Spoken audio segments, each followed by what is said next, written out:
and I've heard from a couple of the board members, I don't think there's a desire to do that. However, we also have to look and see where the state budgets could end up, and everything has to be qualified based on that. So that is my statement to that. We have some neat public recognition this evening. The Board of Education would like to recognize DeKalb, it says in my notes, sophomore. I believe Jasmine's a senior. She is. Yes, yeah. Senior Jasmine Brown for being the state champion in the triple jump. And I believe her jump was... I updated. Oh. When did you update the agenda? I think her triple jump was just short of 50 feet. And I read in the article that her goal was to hit the 50-foot barrier, which I know she's done in practice. But she not only got first, she finished third in the long jump in the state. And that is in the state's largest class. So I don't believe Jasmine's here this evening. We can add to that. Yes. She recently, just last weekend, I think, went to a national competition where she placed 6th, which makes her an All-American. Wow. So a really proud accomplishment, and there will be a nice recognition of her accomplishment as you drive into the city of, or drive into our school district, because that is a great, great accomplishment. So congratulations, Jasmine. And with most seniors, I got a privilege of giving her her diploma, and if she's a good senior, she's taking a little time off, so I don't blame her for not coming tonight. All right, we also want to recognize our Cortland Elementary Physical Education Program, and I could read what they have here, but I would maybe like to have, Kim, are you here? Would you want to talk a little bit about this, please? Actually, I'll probably defer, but yeah, we are very honored, and we have Maureen that is here from the and then IAFERD, it's much easier. Yeah. And then we have our 3 PE instructors, which are Bill McGuire and Shay Stickoff and Mr. Tim Storhacker. And I'm going to have them kind of explain the process that they went through, because it was quite extensive to earn the honor. Please, you guys have the floor. Hi, my name is Maureen Fournier. I'm chairperson of the Blue Ribbon Committee for IAFERD. It's much easier to say that than the long word. I'm very pleased to announce that Cortland Elementary School received the Blue Ribbon this year. It's good for 5 years. And to let you know how prestigious this really is, there are only 24 elementary schools in the whole state of Illinois that have received Blue Ribbon status since 1999 when we incorporated this. So kudos to them. I wanted to go through a little bit of the process that they had to do. They had to fill out an 8-page evaluation criteria booklet, and it was on curriculum, instruction, facilities, equipment, and financing, medical and safety, and administration. So there were approximately 17 line items underneath each one of those categories, and they had to receive adequate or exemplar in all those categories in order to receive the Blue Ribbon. So they sent me a book about this thick that I got to go through, which had everything in there from their curriculum to their assessments to the different activities that they do with the students. Then I sent out a team for a site visit, and I was one of the fortunate ones to be able to go out and observe their school. We spent a whole day there going over their criteria booklet, what they said. We interviewed parents. I interviewed one of your board members. We interviewed students and faculty members, asking them various questions about the physical education program, what they liked, what they didn't like, what it meant to them. We were very, very impressed with how well it was run.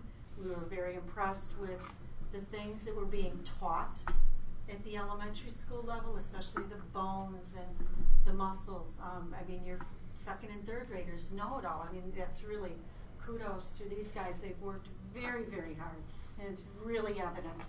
And so I'm very pleased to announce that they've received the blue ribbon, and they will get a huge banner that they can put up in their gym and a plaque at our convention in November. So congratulations to them. And I would like to also congratulate the school board and thank the school board for supporting daily quality physical education, because without the school board, without Dr. Briscoe and the administration, this would not happen. And so I really, really want to thank you. We really appreciate your support for this program. They have an outstanding program, and kudos to you for your support of this, because it would not have happened. So in recognition, we have pens and ribbons for you. I've never gotten a blue ribbon. Now you get your first one. You can't say that. Thank you. You're welcome. Thank you. Maureen, could you tell us what IAHPERD stands for? It stands for the Illinois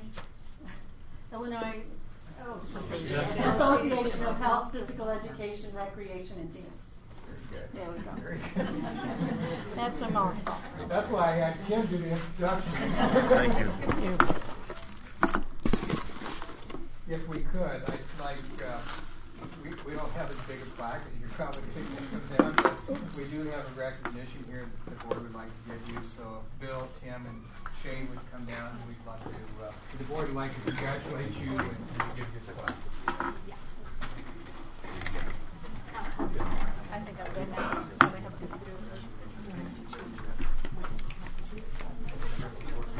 Welcome. Thank you very much.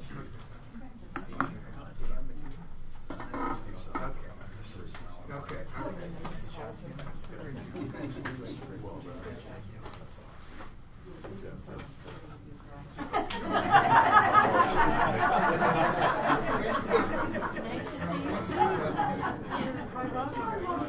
You don't really look like any teacher is supposed to look.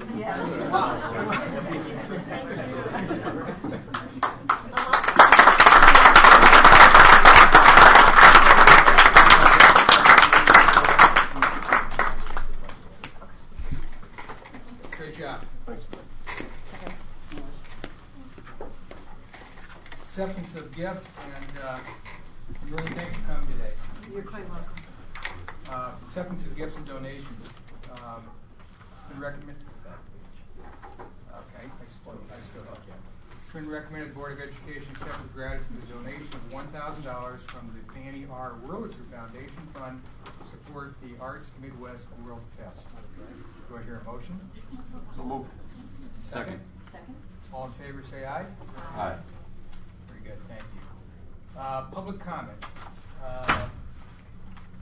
Vicky, no cards? No cards.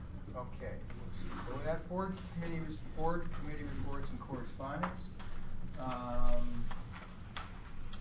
Jim, I know you wanted to talk about something. Yeah, I'm very excited about this. A while back, I was on a committee with initially Dave Juday from Ideal Industry, and he's really been the person pushing this. They really want to connect this industrial workforce with local schools, universities, junior colleges, and so on. So we've been through a lot of meetings. We've been through some summits, and today, this morning for 2.5 hours, everyone in the room made a commitment. They've already raised money, and what's very exciting about this bridging the local industry with local schools is the industry is committing $120,000 a year to hire a coordinator who I'm hoping to get here at this high school. I'll probably be arguing with Sycamore, but we want to center it. And if we get this person, their job's going to be out there creating job shadowing, making connection with industry, bringing industry into school, connecting our kids to area industry and getting them a flavor.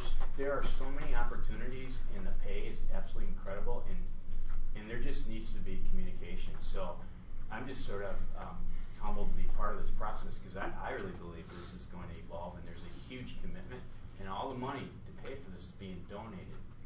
And it's part is going to be working through the DeKalb Economic Development Committee.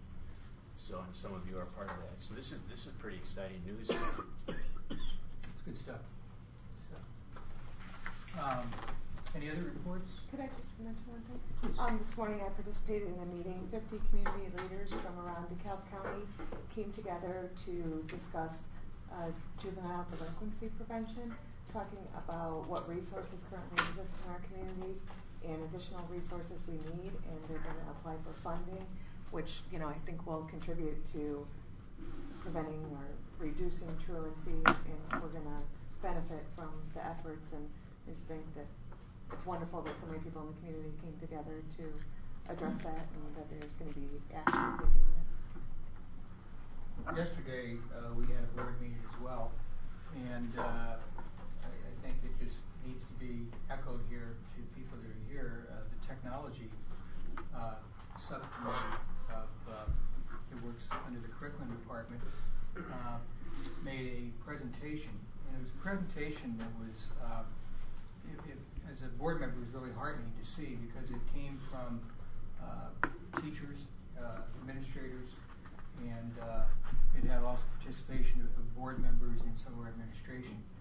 But I think the key message as we make considerations of technology going forward is that this board recognizes that it will only be successful with the full engagement and involvement of our educators, and developing a plan that we can make sure is implemented and successful for our students.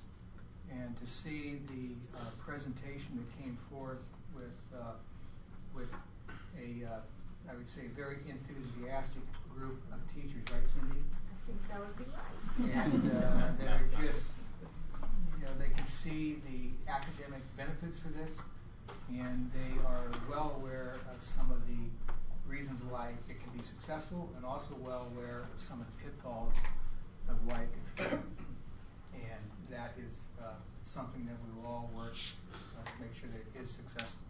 But we won't rehash the whole meeting, but it was a good 2 hours and 10 minutes, and the information will be available publicly, and I just wanted to thank that committee for their excellent work. And Cohen, I know you participated on it. I was able to be a small participant of it. I was kind of like the person that doesn't know anything about technology, so you come, and if you can understand it, then maybe we'll move it forward. So that was my role in the process. So any other comments on that, or any other committees and correspondence? I think it was well said. I mean, I've just been amazed by our teachers and how so many of them are really, they want to go beyond the role. They don't see this as necessarily a job, not even a career. It's a calling, and being around some of those teachers was just absolutely inspiring, and the desire to bring more value to our education system here in District 428. I just love being around that group. Very exciting. Very exciting. Okay, we do have a presentation tonight from our FFAC Parity Subcommittee. They're going to present a timeline tonight. Andrew's going to walk through that. But additionally, we want to recognize the community volunteers that, under Kathy Watkins' leadership, dedicated significant time agreeing to take on a couple of challenges put forth by the board. One is bringing building equity throughout the district, and two, helping us look at different options that potentially could help us narrow or reduce the budget gap that we have throughout the district. I think in total they spent 95 hours with the meeting time and subcommittees, gave up a lot of their personal time, and I'd just like to recognize the people that are on those committees. And I'm going in alphabetical order. Joe, that's where you're going first. Joe Bolte. Joe is on the Parity Equity Building Assessment Subcommittee. Dr. Jim Briscoe was an ex officio. I know he attended all the meetings. Brad Brown. Brad also was on the Parity Equity Building Assessment Subcommittee. Cindy Carpenter, one of our administrators, attended and kept notes. Kenny Carson also was on this subcommittee, one of our administrators as well. Scott Cochran. Scott, you were on the pre-K early childhood subcommittee, and Scott, I think you were here. You always sit in the back and you stay very quiet, but I know you're always here. Ray Favor. Ray is one of our, works as a custodian, and he does a lot more than that. He's at Cortland Elementary School, I believe, right, Kim? Mm-hmm. He was on the Parity Equity Building Assessment Subcommittee, and they just talked about the subcommittee, but then they also had their regular meetings as well. Just want to make that clear.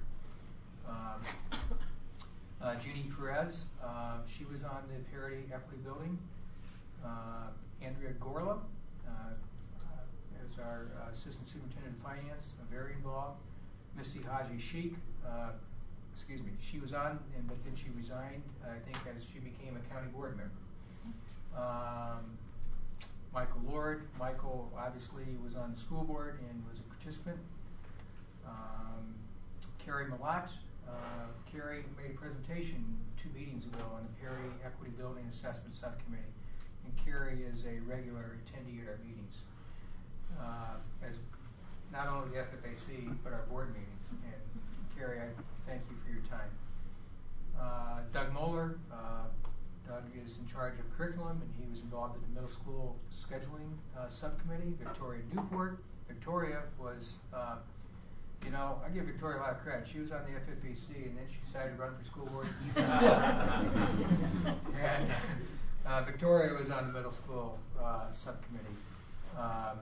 I know I'm going to butcher this name, but I think Joe is one of our educators at the high school. Joe Plascota. Is he in math? Is that correct? Mathematics. That's what I thought. Yes, Joe. Frank Roberts. Frank was on our Parity Equity Building Assessment Subcommittee. Kelly Thomas. And then Kathy Watkins was the chairperson. She was also on pre-K early childhood. And board member Tracy Williams, who was on the middle school scheduling subcommittee. I'm going to ask Victoria and Tracy, since you participated on this, if you have any comments you'd like to make for these fine people that dedicated their time.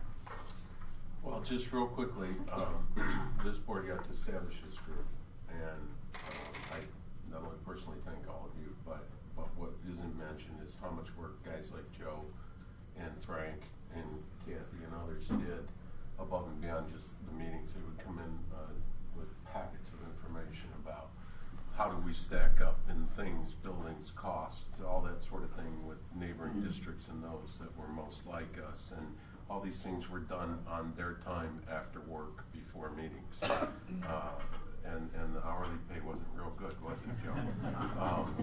But there was a tremendous amount of effort put in by all of them. And we talk about the early childhood pre-K subcommittee. To be really realistic about it, it was Kathy and Scott, and they did all that work. So, and then Ray and Tammy, who do their daily work here at the district, and Andrea, then would go out and do assessments of facilities and buildings and other things after their work day was done. So there was a tremendous amount of after-hours work done here in the last 2 years. I mean, a boatload. So thank you all.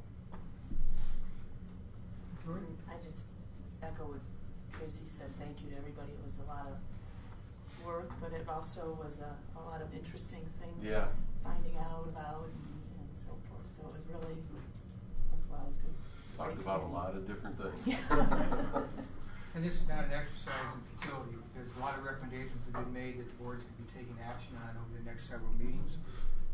We have some of the presentations, and some of those obviously will be voted on, and dollars will be spent, and maybe some potential reductions will be made. So we will continue to have those in public meetings and talk about those at that time. Andrea, I know you'd like to walk through briefly a little bit of a timeline, maybe when some of the decisions are scheduled to be made and so forth. And do we need to move, or is this? Yeah, because we'll have it on the board behind you. So whatever is comfortable for all of you.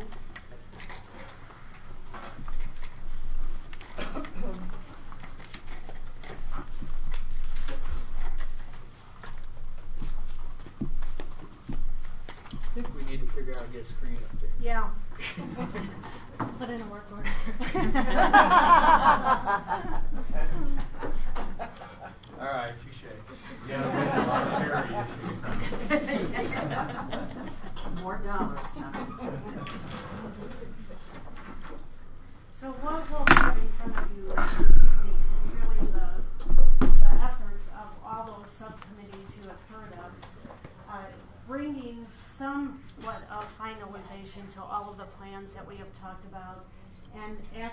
at the end of the day, one thing I had requested of all the subcommittees is to put your efforts onto a timeline.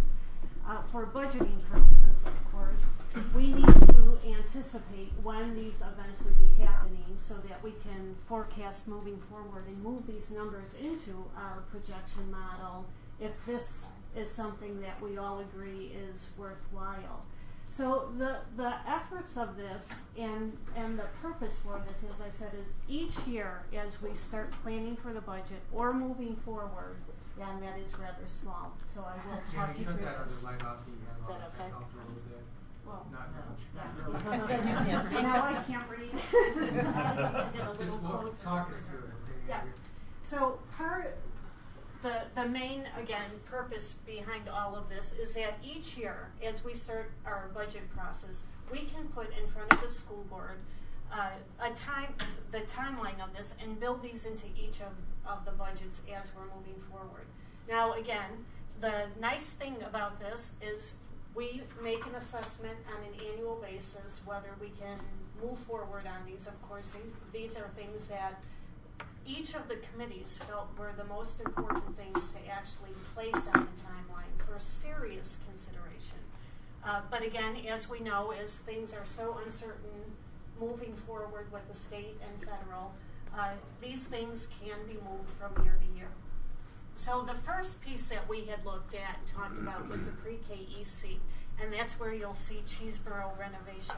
Now, when Curie Malat did our presentation from the Parenting Committee, I think we had committed about $11 million moving forward. So I will talk you through some things that have changed since then, because again, a lot of these were raw numbers as an architect was walking through the building and we were kind of describing what we were looking for. Now there are on some of these things, there are some drawings together. So we've been able to tie that price down a little firmer. And that being said, the price increased on some of these. But on Cheeseboro, we were looking at not doing anything until December of 2013. So if that is still something, and we know we have to bring that again in front of the board that warrants serious consideration, this is a timeline of which, if we wanted that building up and running by the 2015 school year, what we have to start in motion.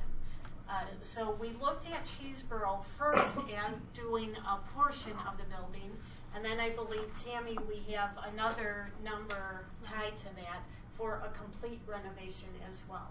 So it was, as we were moving this out further, we thought it would be a nice idea as we're doing pricing, since we aren't going to do it for the next school year, to see the price differentiation if we did a portion of the building or prepared it in its completion.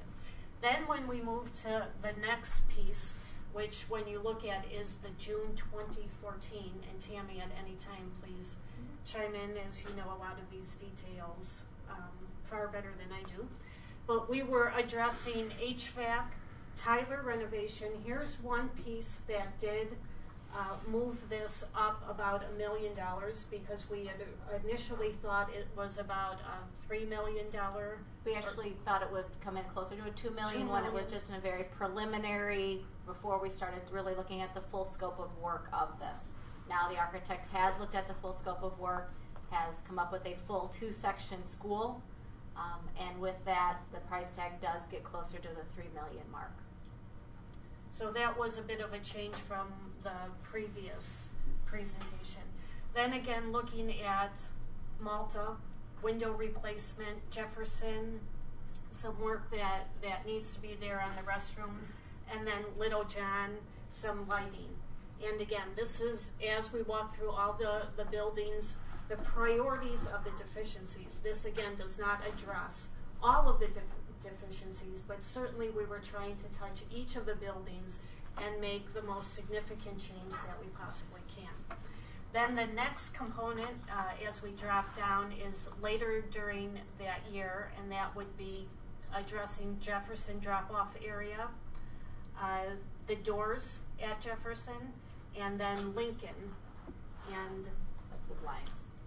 blind replacement, $25,000. Now, moving forward again, we looked at the middle school reconfiguration, and there's a few proposals out there. Nothing is definitive at this point. The last presentation we looked at in reconfiguring what that model could look like as still containing in the middle school framework. There could be as little as 3 FTE savings or as much as 5 FTE savings. And then moving further down the line again, we looked at a storage facility for maintenance, and Tammy had described the need for that. So that was something that we felt still needs perhaps some further investigating. Then moving further down the line, we are now looking in the year of 2015 and really addressing HVAC, the heating components of our schools, and then restrooms as well at Lincoln. And then further down the line, again, is additional upgrades for HVAC. And then perhaps an additional section of classrooms on an elementary building, yet to be determined where that site would be, and then Clinton Rosette parking lot. So all of these, again, could be moving parts and pieces, but as far as our examination went, these are where we felt most comfortable putting them into the time frame. Any questions? Board members, any questions? Thanks, Andrew. You're very welcome.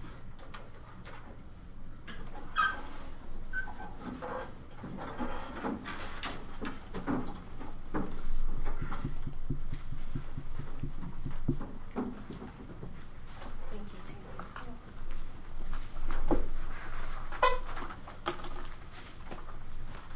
I'm going to break a little bit of protocol and just, I know we have some of our FFAC members here. Are there any comments, items that you want to mention? Kathy, I know you're sharing this. No, I think it's been a really rewarding experience. Even though a former student just twisted my arm and said, "Oh, you can do this." I think when you're looking at this, we tried very, very hard to look at cost, but also at quality of education. And for example, with the middle school, junior high, we didn't want to lose the middle school flavor, but yet we needed to look at cost effectiveness. And again, it was difficult to do. But the people on the committee were just really great. I was very pleased that there was such faithfulness. It wasn't like there was somebody different every time you met. And especially Carrie, Joe, Scott, just very faithful and as was said before, very hardworking. I think there were many things we talked about that haven't been spoken of, but I think with selling the buildings, doing the research for you so you could make that decision, I think it's a worthwhile committee. Whether, as I told Joe, he's not on it for life necessarily, but if you decide to reconvene in the fall, I think you'll have some good people around that will want to take part. I don't know, Carrie, did you have anything you want to do? The only thing well, first of all, I want to thank everybody on FFAC and especially on the subcommittee. Joe is the one that's here on the subcommittee tonight, and obviously Andrea and Tammy. But thank you very much for those folks.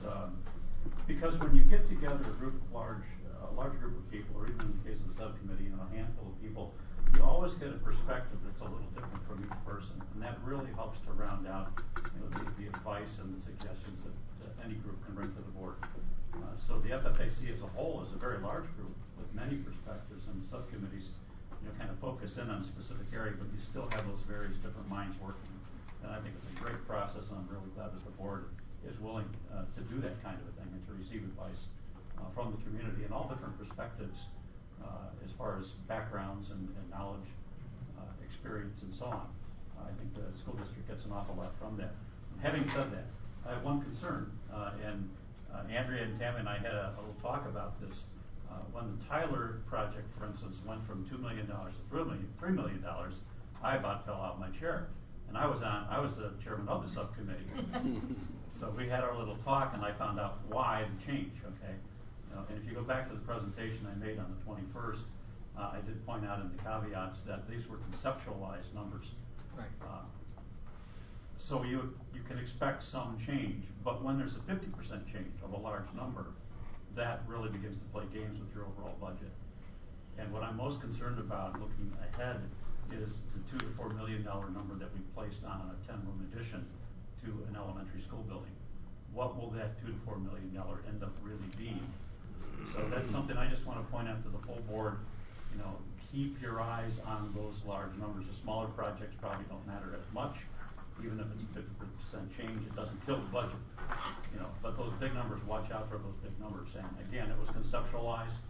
It was an initial findings, and I think obviously more work will be done. Once the demographic study, I presume that will be done at some point future, is in, then that will make it easier to fine tune and to nail some of these numbers. And I know Tammy continues to work with the architects on all of these things, and as time progresses, the numbers will get more and more firm. So anyway, that's the only serious issue that I saw. Very valid point. Thank Anyone you. else? Tracy? One quick thing, I think when I was thanking people, I forgot to thank Carrie, and I'm sorry. I was looking around the room, and there That's you all right. were. You're always telling me stuff like Yeah, that. I'm sorry, Carrie, but there was another one that spent just a boatload of time out there, as you can tell by his presentation. So, thanks, Carrie. Okay, we'll move on. More to come. Approval of the non-business consent agenda. It's been recommended that the Board of Education approve the non-business consent agenda items A through G. Do I hear a motion? So moved. Second? Second. Roll call, please. Cohen Barnes? Yes. Nina Fontana? Yes. Vicki Herman Faber? Yes. Mary Hess? Yes. Matia? Yes. Victoria Newport? Yes. Tracy Williams? Yes.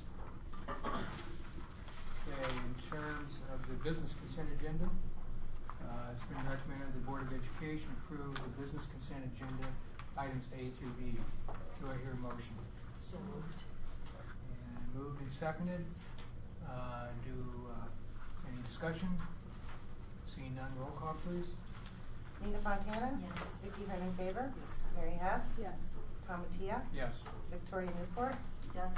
Tracy Williams? Yes. Cohen Barnes? Yes. Okay, we have a couple of items under business and finance. Informational item, purchase of phase 2 copiers. Andrea? Yes. Well, in February, we had laid out a plan for you of how our expectations moving forward on replacing our copiers would look. So in front of you again this evening, we have the phase 2. We've already implemented the phase 1, and that was addressing the issues at the middle schools.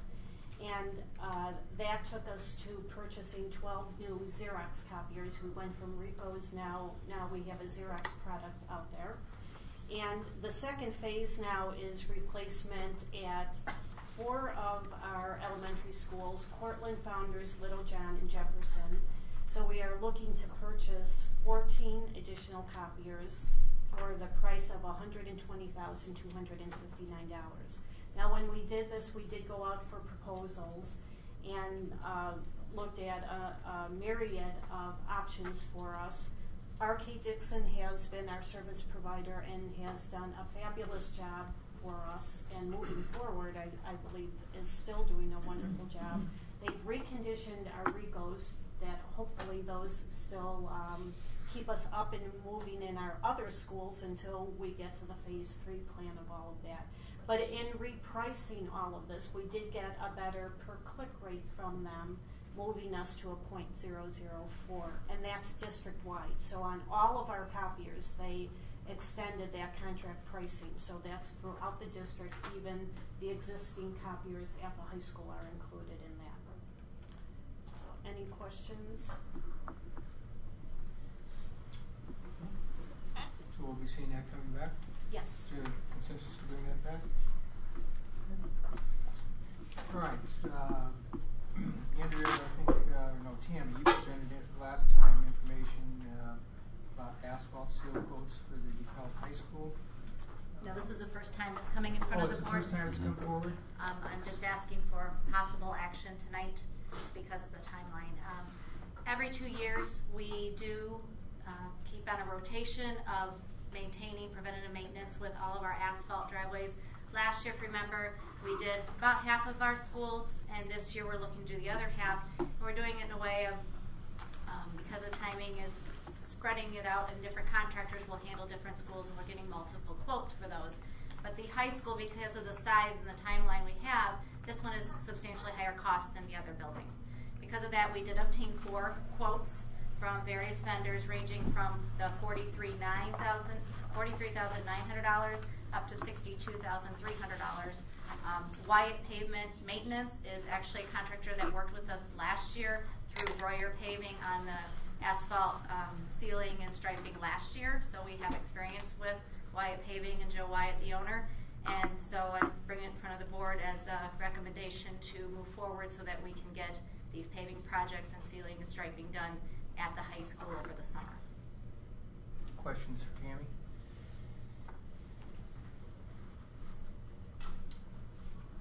Seeing none, I would entertain a motion. The Board of Education approve the contract with Wyatt Pavement Maintenance Incorporated to complete the asphalt repairs, sealing, and striping to DeKalb High School not to exceed $50,000. Funding will be provided through the operates and maintenance budget for 2013-14. Do I hear a motion? So moved. Do I hear a second? Second. Discussion? Just to be clear, this is part of the planned operation maintenance budget, correct? Absolutely. This is a preventative maintenance item. We would do half of the area every 2 years, half of the schools every other year, basically. Roll call, please. Vicki Hernan Favor? Yes. Mary Hess? Yes. Tom Mattia? Yes. Victoria Newport? Yes. Tracy Williams? Yes. Cone Barnes? Yes. Nina Fontana? Yes. Okay, approval of bid request to bid for waste recycling. Tammy, any comments on this? It's not something we've been out to bid on in recent years. I just feel it's a time to go out to bid and make sure we're getting competitive pricing. We're currently with Waste Management, but there are some other options out there, so we'll see what might be out there. I'm just asking for permission to seek bids. It's a good idea. Absolutely.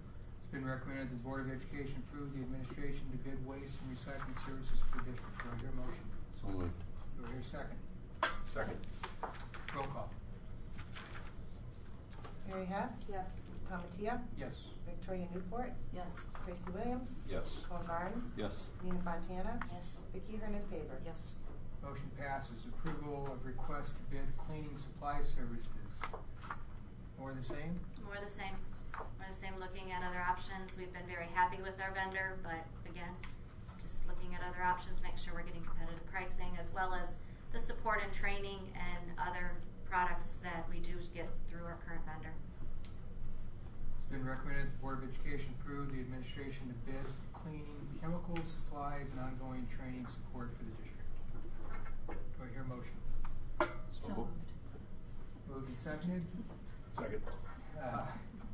Roll call, please. Victoria Newport? Yes. Tracy Williams? Yes. Cone Barnes? Yes. Nina Fontana? Yes. Vicki Hernan Favor? Yes. Mary Hess? Yes. Tom Mattia? Yes.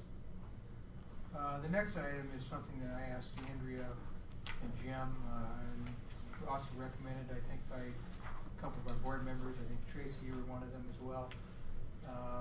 Just do an evaluation of just what Tammy talked about, and that is our vendor contracts. And really taking a look at those. So, Andrea, I'm going to let you talk us through that. So again, continuing along those efforts of peeling the layers back and looking where else we could possibly find some cost savings. In the body of the letter that I had wrote, there are some areas of which you have to go out and bid, and that's required under school code. We have to do that with food service. And other contractual services that would exceed $25,000 on an annual basis. There are a couple of exemptions, and that's for professional services and it's for technology. You are not required to bid. However, in discussion with all of the departments in our area, we request at least written quotes, formal quotes, or a formal request for proposal, which entails a little more detail behind what perhaps is in a contract. So that being said, I did a quick summary for you on this page of the things that we've already gone out and done, and that's bidding our current supplies and paper and things like that. Typically, we do that on an annual basis, perhaps sometimes every other year if a contractor is willing to hold a price for us. Additionally, as I stated, we went out for food service. We did extend their contract, and under, again, school code, they can only increase that by CPI. So being fortunate enough to keep Chartwell's, because we do like their service, they did provide us an extension, of which we granted them for the 1.7%. We also went and did a request for proposal for auditors.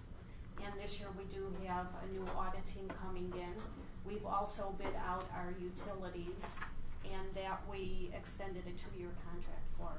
Other things, again, we'll be looking at potentially moving forward is transportation. We're locked in for this year. However, again, that's another area of which we can look to go out to bid.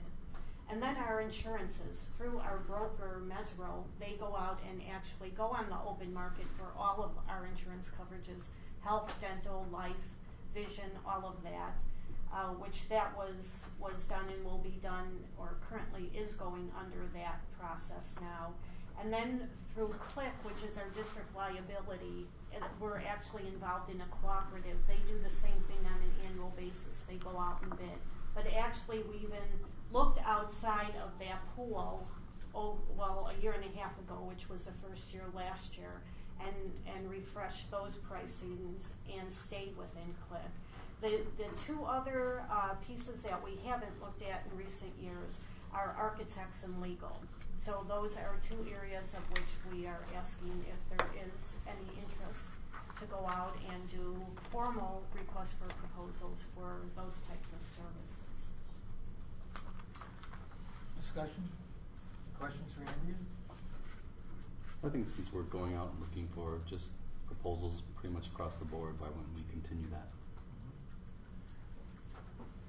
I think it would be nice, some other organizations I'm in, you keep a chart of basically when is the last time you did an RFP, and I don't know if we have history of that or not, and then you almost put some of these on a rotational basis, whether it's every 3, every 5 years, whatever, annually, but you get into a cycle of doing this, and you're not doing them all at one time, right? But you're keeping the vendor on their toes, and you're bringing other people into play. So I think we need to really kind of think about a kind of a process in which we do this, because I know we can't do them all. Right. I mean, there's literally 45 here. Right.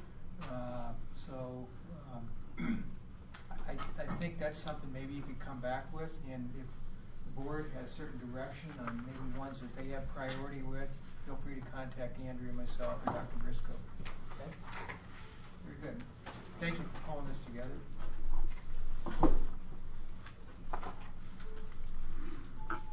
Okay, differentials. Informational item. Connie. Yes.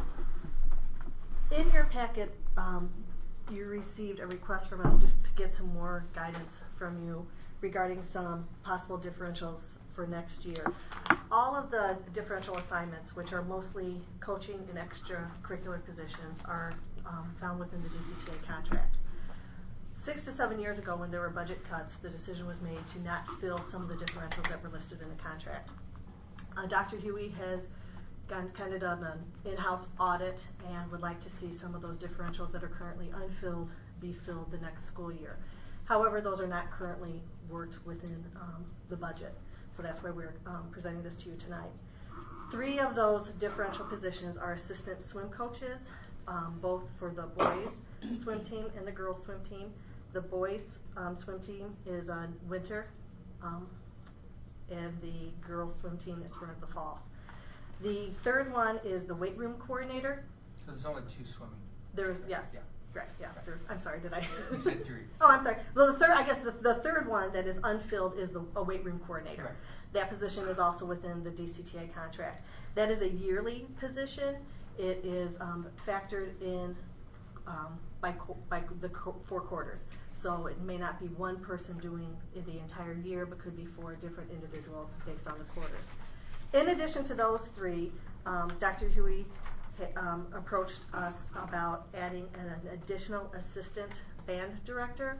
Currently, there is 1 assistant band director in addition to the head band director, but due to the number of students involved in the program, he is looking to possibly add a differential in that position. Again, none of these positions are built into the budget for next year, so we are coming to you for some guidance on how we would like for us, and when I say us, HR and business, to proceed with these requests. We've kind of narrowed down 3 different options that are in the packet. One is just to continue not to fill these positions. Another one is to increase the budget and add these positions. Or if you want Dr. Huey to explore the possibility of maybe not filling some positions that have been filled in the past and then allocating those funds to fill these new positions. So we're really here asking for some guidance on how we should proceed with these unfilled differentials. Discussion, questions, input. Tracy, start with you. Yeah, I'd like option 3, Okay. which is prioritize these. These 3 clearly have liability ramifications to the district and the kids. So these 3, I think, should have been prioritized higher. We've all learned what busing incidents can look like. These band directors are placed in a very high student to advisor ratio. They need to be bolstered. A weight room cannot function without the supervisor. We've invested the money in the weight room, and every team uses it. It's not exclusive to one. In fact, the bass fishing team could use it if they want to, and probably should. So that's one that benefits all of them. And then clearly to have a swim coach that can enter a boys' locker room without issue is important. But the other thing I would ask that Brian do is look at adjusting the fees for our friends in the cooperative in Sycamore to help them pick up their piece of this additional cost. Okay. And I did check with Dr. Dewey about that, and what with the co-op with Sycamore, all of the funds that they get for those swimmers, those do come to DeKalb, because I did double check with them on that. But we may have to adjust that fee as well. Adjust the fee, okay. Because they do come here, but they can still carry their share of that cost. Other input? Connie, so we haven't had any of these 4 positions for the past 6 years? The first 3, which are the 2 assistant swim coaches and a weight room coordinator, have gone unfilled for several years now, yes. Okay, have we had incidents in those 3 areas in that 6 years? Not that Dr. Huey and I are aware of. You know, for the weight room, you know, one thing that I put in the proposal, or I guess it's not proposal, the information item that Tracy pointed out is right now the weight room is being used by the athletic teams when their coach schedules it. If it's an off-season athlete, if their time coincides when one of the teams is in there, they are more than welcome to go in. Or if you're a non-athlete, same thing, but your schedule then has to coincide as to when those athletic coaches are in there. So it's really limiting right now the use of the weight room. So if there haven't been incidents, or at least not enough, it almost seems as if we don't really need those positions filled? Like I said, there's a concern with the safety and supervision with the swim. I understand that. I'm just trying to get history on there. Okay, thanks. Well, it's kind of like drunk really doesn't have an issue with DUI until he gets caught. You know, we don't have, we haven't had an incident in the weight room because we didn't have kids in there. Right. The kids are not in there unless there's a coach. We have this so that's really profoundly limited. expensive facility that wasn't even being utilized. And again, this is clearly a liability scenario for the district. And I know that the band travels bare bones when they get on buses and head out with certified or district employee staff on board, and it's a matter of time, I think. Is weightlifting a option as a PE class, or Yes, it is offered as a PE class, isn't it, Cindy? PE class that's all weightlifting. So if students really want to do it, they could take pursue that as a weight class. It's a portion of the year. They don't weightlift every day, correct? The weightlifting class Well, does. there is one weightlifting. There is one But elective I think that's the question was supposed to PE receive. classes. They might do it for a certain period, but they don't do it the whole year. There's an elective PE class Okay. that's called weightlifting. And they weightlift And all year. They weightlift all year. Is there one section of that, Cindy? Because I'm going to refer to you since you're at the high school. There could be as many sections of it as students who choose it, but it typically runs at 3 sections Okay. each semester. I guess here's my position on it, unless, is there other board members want to weigh in on it a little bit? I'm just going to say that I think that this has been brought forth as an informational item. If it's consensus to bring it back for a vote, I would also ask that Dr. Hui, in that period of time, prioritize how we, what are all of the differentials that we currently have, and what is the level of activity within those differentials, and if there are any potential recommendations of ones that we would possibly eliminate. Not saying that we will eliminate it, but I think that needs to be viewed with the information of approving these. Is that fair? Is that enough information? That absolutely is. I just needed some direction on where you'd like us to move forward. Thank you. Thank you. Do I have a motion to adjourn our meeting? So moved. Do I hear a second? Okay. All in favor say aye. Aye. Thank you. Have a good evening.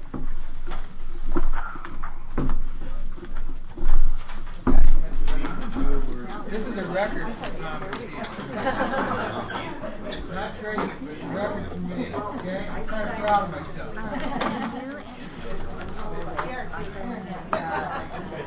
It's too nice of a night.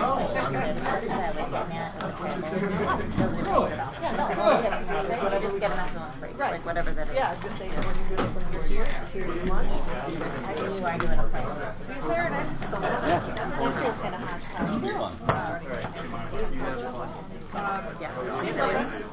See you. Congratulations. Fun work.